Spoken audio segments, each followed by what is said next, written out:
Good afternoon friends.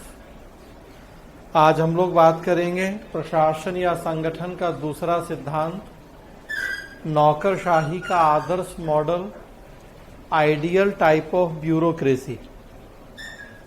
थोड़ा सा पहले जानेंगे कि नौकरशाही या ब्यूरोक्रेसी क्या होती है और फिर उसमें जर्मन समाजशास्त्री मैक्स वेबर का योगदान। उन्होंने नौकरशाही के आदर्श मॉडल का प्रतिपादन किया है, तो हम वो जानेंगे कि वो सिद्धांत क्या है। जिस तरीके से टेलर ने वैज्ञानिक प्रबंध में ये बताया कि अगर हम संगठन में वैज्ञानिक विधियों पद्धतियों का प्रयोग करें, काम करने के बेहतर तरीकों को खोज लें, तो हम संगठन को कार्यकुशल बना सकते हैं। अब उसी तरह से यहाँ हम देखेंगे कि मैक्स वेबर की क्या सोच है संगठन की कार्यकुशलता के लिए। मैक्स वेबर का मानना है कि अगर हम नौकरशाही को आदर्श बना दें, नौकरशाही क्या है वो अभी हम देखेंगे, तो वेबर ने कहा कि यदि हम नौकरशाही को आदर्श बना दें तो इसके माध्यम से संगठन और प्रशासन को कार्यकुशल बना पाना संभव होता है। मैक्स वेबर भी थीसिस ग्रुप या शास्त्रीय क्लासिकल थ्योरी के विद्वान होंगे। तो हम शुरू में बात कर रहे थे कि ये भी बंद प्रणाली और औपचारिक संगठन के समर्थक होंगे। तो उस मामले में टेलर और वेबर के विचारों में समानता मिलेगी। जो बंद प्रणाली वाली 11-12 विशेषताएं हम जानते हैं, टेलर में भी थी वो सारी बातें और मैक्स वेबर में भी होंगी। हालांकि इन्होंने नौकरशाही के आदर्श पे बल दिया है, जबकि टेलर ने वैज्ञानिक विधियों और पद्धतियों के विकास की बात की थी। टेलर इंजीनियर थे, मैक्स वेबर जर्मन समाजशास्त्री होंगे। तो एक बड़ी महत्वपूर्ण बात की, अब तक लोक प्रशासन का जो भी डेवलपमेंट हुआ हमने देखा ज्यादातर अमेरिका में।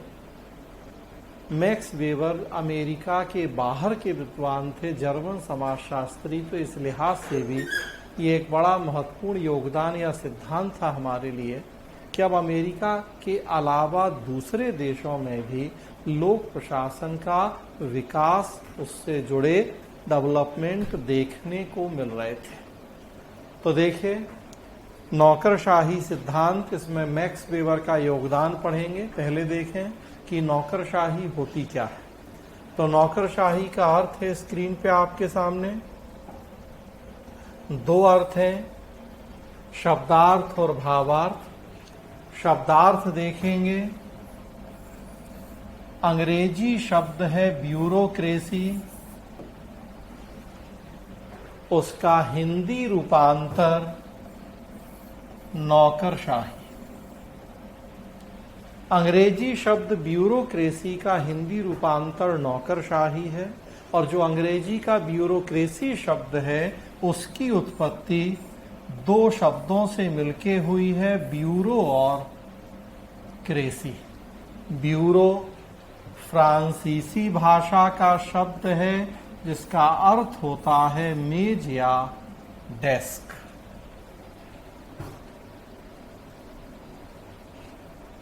फ्रांसीसी भाषा में टेबल क्लॉथ को कहा जाता है ब्यूरल। टेबल गंदी ना हो, खराब ना हो, तो उसके ऊपर हम एक कपड़ा बिछा लेते हैं या पन्नी या कुछ भी, तो जो टेबल क्लॉथ होता है फ्रांसीसी भाषा में उसे कहते हैं ब्यूरल। वहां से ब्यूरो शब्द निकला है, टेबल को कहते हैं ब्यूरो। तो ब्यूरोक्रेसी में एक तो वो ब्यूरो शब्द है जो फ्रांसीसी शब्द है, मतलब है उसका टेबल, मेज या डेस्क।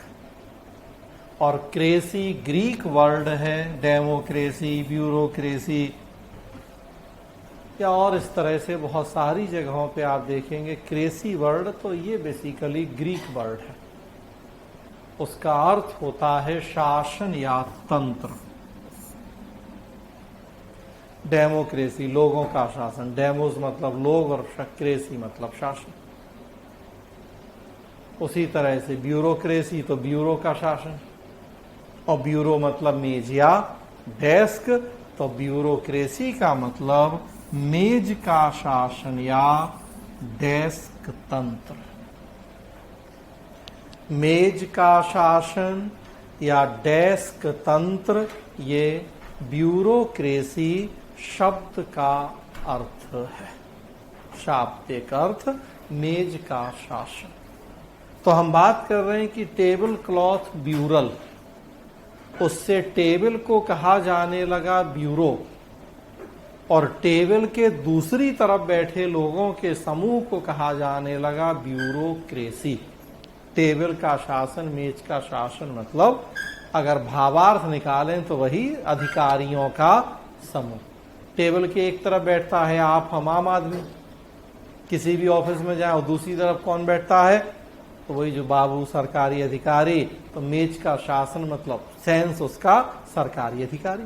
तो लेकिन ये अभी हम शब्दार्थ की बात कर रहे हैं, मेज का शासन, मेज के दूसरी तरफ बैठे लोगों का समूह। भावार्थ देखें तो विभिन्न विद्वानों ने दो आधारों पर नौकरशाही शब्द का प्रयोग किया है। एक, प्रशासकीय पद्धतियों और कार्य प्रक्रियाओं के समूह को नौकरशाही कहा गया है। प्रशासकीय पद्धतियां और कार्य प्रक्रियाएं, दूसरे शब्दों में कहें तो काम करने के जो तरीके हैं, उनको लोग नौकरशाही कह देते हैं। और प्रशासकीय अधिकारियों के समूह को भी नौकरशाही कहा गया है। विभिन्न विद्वानों ने नौकरशाही शब्द की जो परिभाषाएं दी, इन दो रूपों में उन्होंने शब्द का प्रयोग किया। काम करने के जो परंपरागत तरीके हैं, जिनमें लेट लतीफी है, लाल फीताशाही है, करप्शन है, जनता से स्वामी जैसा व्यवहार करना है, इस तरह की चीजों को लोग नौकरशाही बोलते हैं। और दूसरा, प्रशासकीय अधिकारी या सरकारी अधिकारियों के समूह को भी नौकरशाही की संज्ञा दी गई है। जब प्रशासकीय अधिकारियों के समूह को नौकरशाही कहा गया है, तो फिर दो और रूपों में शब्द का प्रयोग हुआ है। कुछ विद्वानों ने सकारात्मक अर्थ में शब्द का प्रयोग किया है और कुछ विद्वानों ने नकारात्मक। सकारात्मक अर्थ कहता है योग्य, अनुभवी और कुशल अधिकारियों का समूह नौकरशाही है। योग्य, अनुभवी और कुशल अधिकारियों का समूह नौकरशाही है। और कुछ दूसरे विद्वान जो नकारात्मक अर्थ लेते हैं, उनके अनुसार अयोग्य, अकुशल और दूसरे के कामों में हस्तक्षेप करने वाले अधिकारियों का समूह नौकरशाही है। सकारात्मक में जो अच्छी बातें हैं और नकारात्मक में जो बुरी। कई विद्वानों ने सकारात्मक अर्थ बताया नौकरशाही का, कई ने नकारात्मक, बल्कि ज्यादातर विद्वानों ने नौकरशाही शब्द का प्रयोग नकारात्मक रूप में ही किया है। अगर 100 विद्वान हैं तो 100 में से 98 ऐसे हैं जिन्होंने इस शब्द और इस संकल्पना की व्याख्या नेगेटिव सेंस में ही की है। मैक्स वेबर जैसे एकाध विद्वान ऐसे हैं जिन्होंने इस शब्द की नकारात्मक नहीं बल्कि सकारात्मक व्याख्या की। तो काम करने के तरीके भी नौकरशाही, अधिकारियों का समूह भी नौकरशाही। उसमें सकारात्मक बात करें तो योग्य, अनुभवी अधिकारियों का समूह, और नकारात्मक बात करें तो अयोग्य, अकुशल अधिकारियों का समूह नौकरशाही है। इतने रूपों में इस शब्द का प्रयोग किया गया है विभिन्न विद्वानों के द्वारा। अगर हम नौकरशाही शब्द का अर्थ देखें अभी तो हमने ब्यूरोक्रेसी शब्द का अर्थ देखा। ब्यूरो मतलब मेज, क्रेसी मतलब शासन, तो दोनों को मिला के हमने कहा मेज का शासन या डेस्क तंत्र। अब अगर जो हिंदी शब्द नौकरशाही है उस शब्द का अर्थ देखें तो देखिए, नौकरशाही अगर संधि विच्छेद करें तो नौकर प्लस शाह या स्वामी, मतलब ऐसा नौकर जो शाह या स्वामी बन गया हो। रखा तो था नौकरी पे, और जो खुद मालिक बन के बैठ जाए, मतलब सत्ता पे कब्जा करके बैठ जाए। तो देखिए नकारात्मक अर्थ है उस शब्द का ही अर्थ नौकरशाही। तो ऐसा नौकर जो शाह या स्वामी बन जाए। नौकरशाही को उल्टा करें,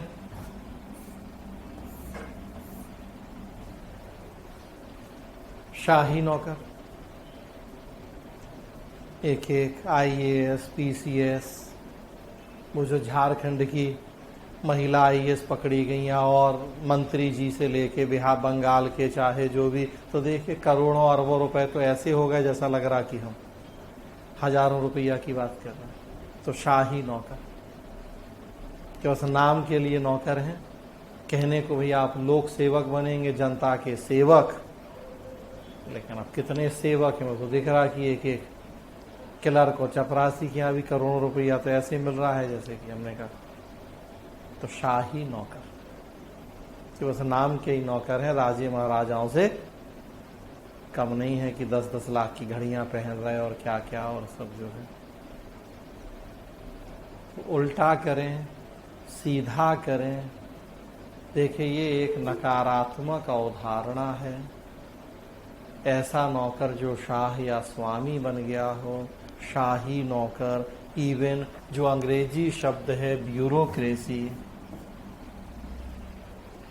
एक अनपढ़ ग्रामीण जब इसका उच्चारण करता है, स्पेशली राजस्थान में आप देखें, राजस्थान के जब अनपढ़ ग्रामीण शब्द का प्रोनाउंसिएशन उच्चारण करते हैं तो वो ब्यूरोक्रेसी को बोलते हैं बुरोकरसी, मतलब बुरा करने वाली। तो देखिए एक अनपढ़ ग्रामीण आदमी को भी, वैसे अनपढ़ है वो, लेकिन ये जरूर पता है कि जो ये ब्यूरोक्रेसी मतलब जो सरकारी कर्मचारी हैं वो अच्छा नहीं करेंगे, बल्कि वो बुरा ही करेंगे, अपने ही घर और जेब में भरेंगे। तो बुरोकरसी मतलब उल्टा सीधा कुछ भी करके देखें शब्द को, इस संकल्पना को। ये जिसे कहा जाता है कि बाई बर्थ बाई नेचर एक नेगेटिव कॉन्सेप्ट है। तो लिखा भी है कि सामान्य तौर पर नौकरशाही एक नकारात्मक अवधारणा है।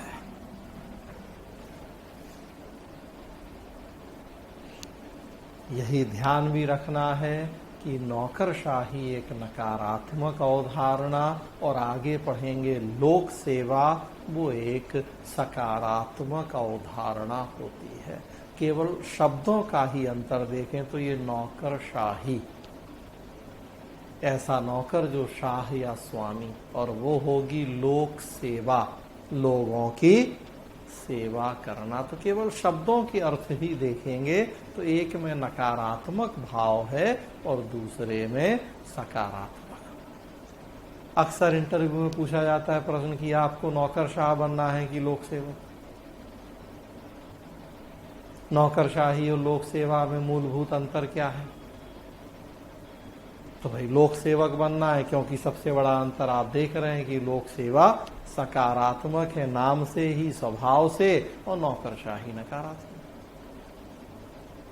है। दोनों वही, मतलब सरकारी कर्मचारी जो नकारात्मक सेंस में यूज करते हैं तो नौकरशाही वर्ड बोलते हैं, और सकारात्मक में तो लोक सेवा। अदरवाइज और भी अंतर होते हैं, लेकिन एक सर्वाधिक महत्वपूर्ण अंतर ही है। तो वही लोक सेवक बनना है हमें, नौकरशाही बनना है। तो सामान्य तौर पर नौकरशाही एक नकारात्मक अवधारणा है जिसमें वो जो दो अर्थ पीछे हम करके आए दोनों शामिल हैं, काम करने के परंपरागत तरीके भी और अधिकारियों का समूह भी।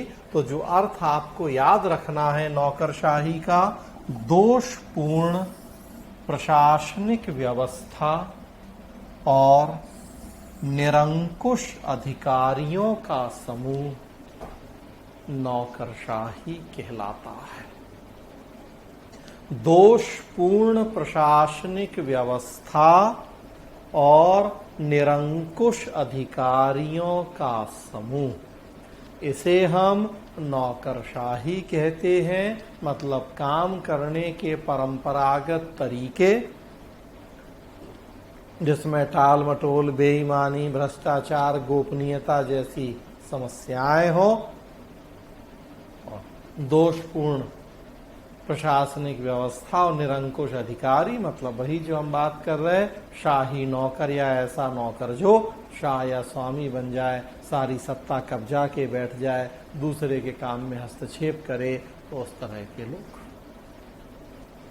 तो यह अर्थ आप याद रखेंगे, दोषपूर्ण प्रशासनिक व्यवस्था और निरंकुश अधिकारियों का समूह। इसे हमने नौकरशाही की संज्ञा दी है। पूरी तरह से या मूल रूप से एक नकारात्मक अवधारणा है जो ये जर्मन समाजशास्त्री हैं मैक्स वेबर। पहले ऐसे विद्वान हैं जिन्होंने नौकरशाही को नकारात्मक की जगह सकारात्मक रूप में प्रस्तुत किया है। पहले विद्वान, चूंकि 1920 के पहले बहुत ज्यादा तो ना स्टडी हुई है ना अध्ययन, ये तो हम देख ही रहे हैं कि इसी 100 साल का विकास है लोक प्रशासन या नौकरशाही जो भी। तो मैक्स वेबर के पहले बहुत ज्यादा हुए भी नहीं विद्वान, जो भी हुए सबने नकारात्मक अर्थ में ही उस शब्द की व्याख्याएं की थी। पहले विद्वान थे मैक्स वेबर जिन्होंने नौकरशाही का नकारात्मक नहीं बल्कि सकारात्मक अर्थ बताया था। मैक्स वेबर का कहना था कि हम नौकरशाही का आदर्श बना दें, उसे कार्यकुशल बना दें, तो संगठन और प्रशासन को कार्यकुशल बना सकते हैं। अब तक जितने विद्वान हुए थे उनका यही मानना था कि नौकरशाही नकारात्मक है, ये कभी भी आदर्श और कार्यकुशल हो ही नहीं सकती है, ये तो स्वभाव से एक नकारात्मक संकल्पना है।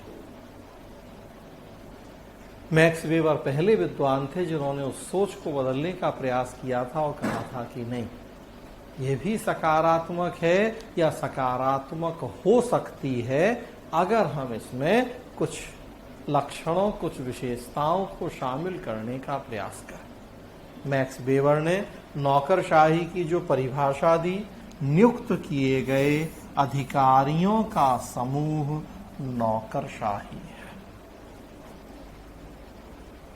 तो एक जो इन जनरल अर्थ मैंने बताया आपको वो ध्यान रखें, दोषपूर्ण प्रशासनिक व्यवस्था और निरंकुश अधिकारियों का समूह, और ये अकॉर्डिंग टू मैक्स वेबर है नियुक्त किए गए अधिकारियों का समूह नौकरशाही है। हर वो व्यक्ति जो नियुक्त है मैक्स वेबर के अनुसार वो नौकरशाही है। निर्वाचित को हटा दीजिए, जितने इलेक्टेड हैं एमपी एमएलए जिनको हम चुनते हैं।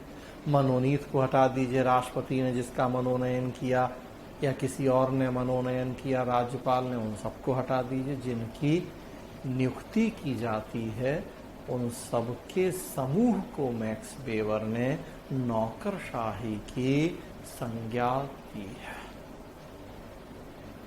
और उन्होंने नकारात्मक नहीं बल्कि सकारात्मक अर्थ में इस शब्द का प्रयोग किया है। तो मैक्स वेबर का योगदान हम देखेंगे। उन्होंने जो नौकरशाही का आदर्श मॉडल दिया वो जानेंगे।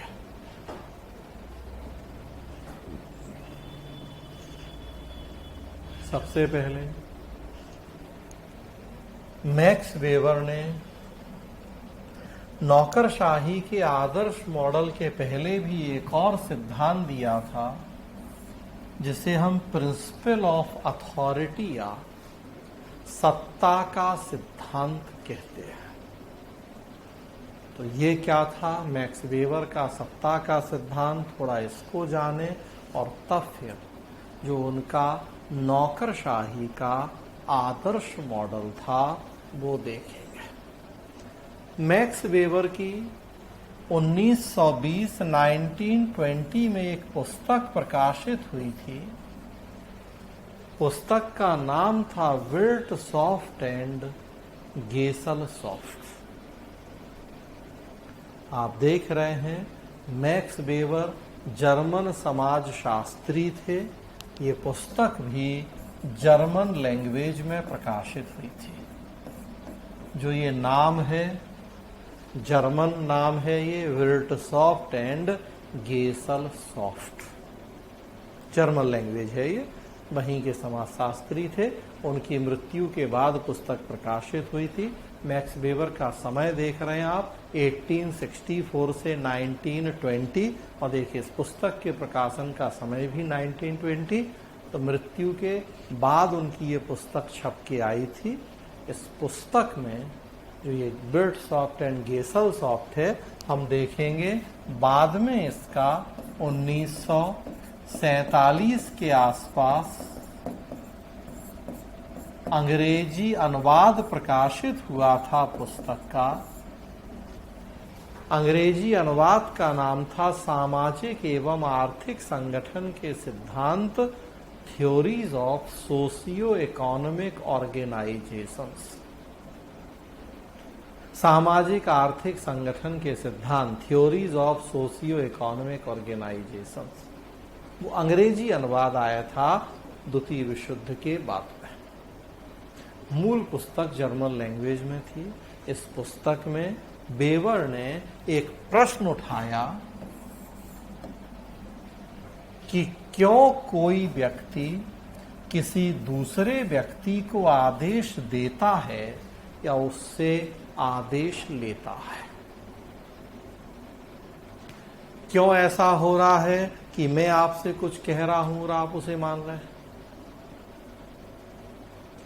मैं आपको आदेश दे रहा हूं, आप उसका पालन कर रहे हैं, आप मुझसे आदेश ले रहे हैं। क्यों ऐसा होता है? कुछ ना कुछ इसके पीछे वजह होगी। मैक्स वेबर के दिमाग में चल रहा था ये प्रश्न। स्टडी की, रिसर्च की, और तब फिर मैक्स वेबर ने उत्तर में, उस प्रश्न के उत्तर में सत्ता के सिद्धांत का प्रतिपादन किया। 3 शब्दों की व्याख्या की मैक्स वेबर ने। एक शब्द शक्ति या पावर, एक शब्द सत्ता या अथॉरिटी, और एक शब्द लेजिटिमेसी या वैधता। इन 3 शब्दों की व्याख्या की वेबर ने उस सत्ता के सिद्धांत का प्रतिपादन किया। शक्ति या पावर का मतलब बताया एक व्यक्ति के द्वारा दूसरे व्यक्ति के व्यवहार को अपनी इच्छानुसार प्रभावित करना। हम अगर अपनी मर्जी से आपके व्यवहार को प्रभावित कर रहे हैं, क्या करो क्या नहीं करो, कैसे आंसर लिखो, कब आओ कब नहीं आओ, हम अपनी मर्जी से अगर ये सब कर रहे हैं तो हम आपके ऊपर शक्ति का प्रयोग कर रहे हैं। ये पावर है कि हम अपनी मर्जी आप पे थोपते हैं।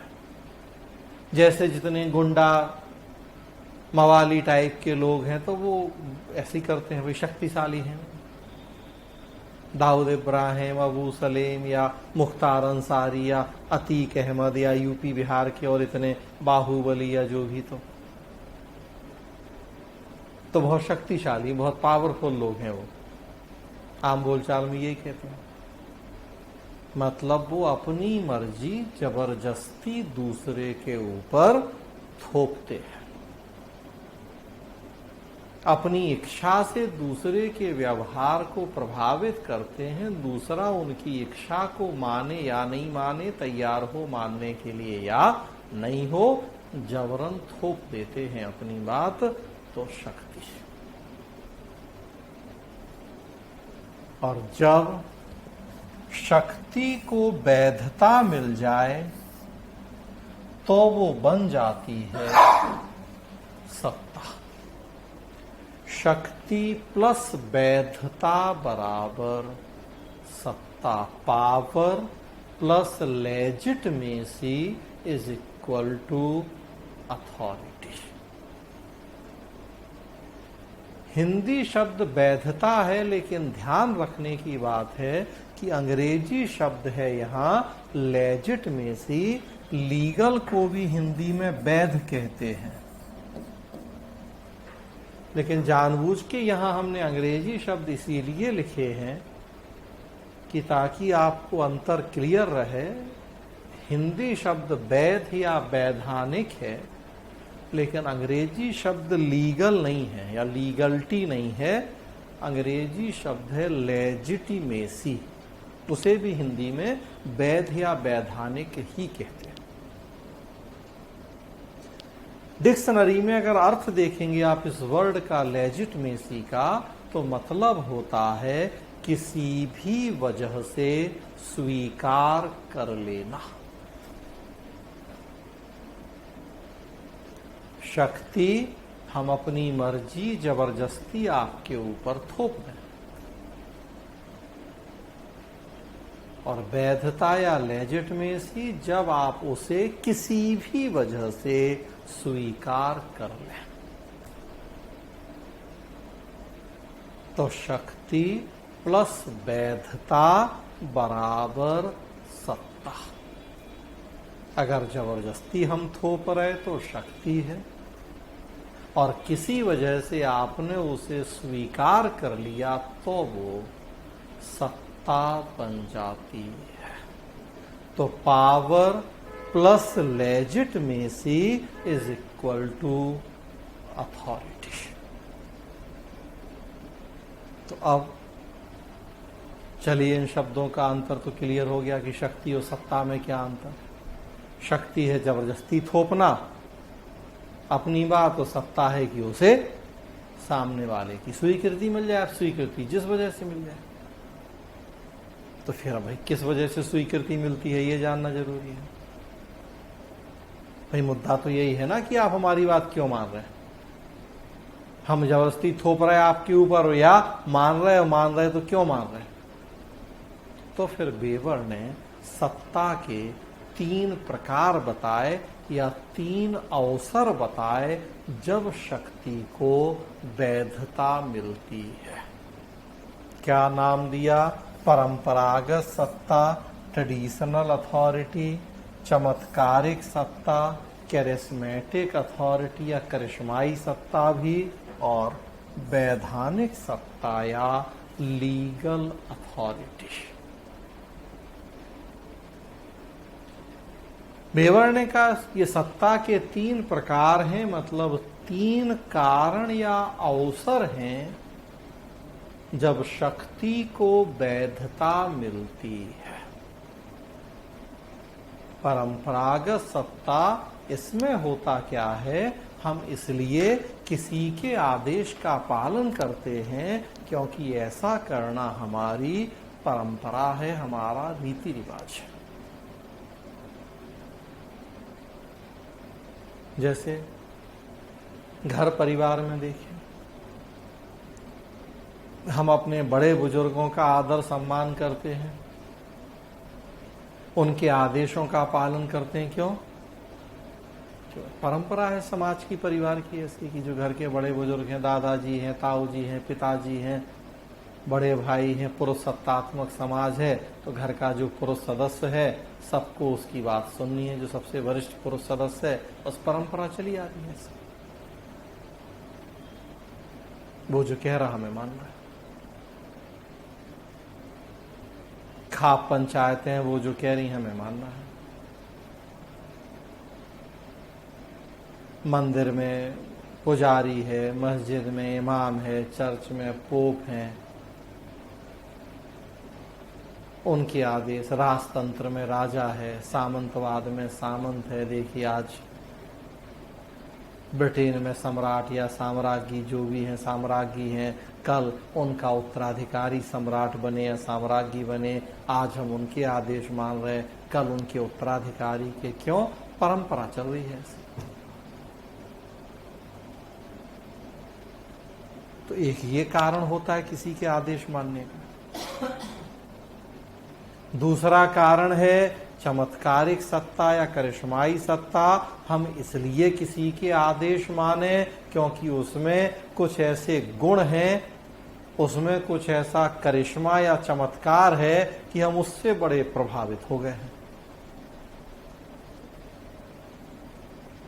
आसाराम, राम रहीम या और ऐसे बहुत सारे जो साधु महात्मा, हजारों लाखों लोग उनकी बात सुनने को तैयार हैं, उनके आदेश मानने के लिए तैयार हैं। रामदेव और जितने स्वतंत्रता संग्राम सेनानी, महात्मा गांधी, या क्यों लोग बात मानते थे? उनके एक आदेश पे जो कहें करने के लिए तैयार। आजकल ऐसे बहुत सारे नेताजी लोग, उनकी एक आवाज पे आग लगा दें, रेल फूंक दें, बसें फूंक दें, लाल किले पे चढ़ जाएं या जो भी। तो क्यों? क्योंकि उस सामने वाले में कुछ ऐसा गुण, ऐसा चमत्कार दिख रहा है कि बस उससे प्रभावित हो गए, अंधे हो गए। अब उसके आगे पीछे कुछ नहीं, जो वो कह रहा है करना है। तो इसलिए भी हम किसी के आदेश मानते हैं क्योंकि जिसके आदेश मान रहे उससे बहुत ज्यादा हम प्रभावित हैं, कुछ हमें उसमें ऐसा अच्छा दिखता है। और तीसरा वैधानिक सत्ता। हम इसलिए भी किसी के आदेश मानते हैं क्योंकि ऐसा करना कानून की वजह से हमारी मजबूरी है। एक पुलिस वाला, भले वो सबसे नीचे लेवल का कांस्टेबल ही क्यों ना हो, वो आ जाए हमारे घर, ऑफिस, दफ्तर, दुकान और कुछ हमसे कहे तो हमें मानना है। ईडी आ जाए, सीबीआई आ जाए, इनकम टैक्स वाला आ जाए, कोई और आ जाए, वो जो कहे तो हमें मानना है।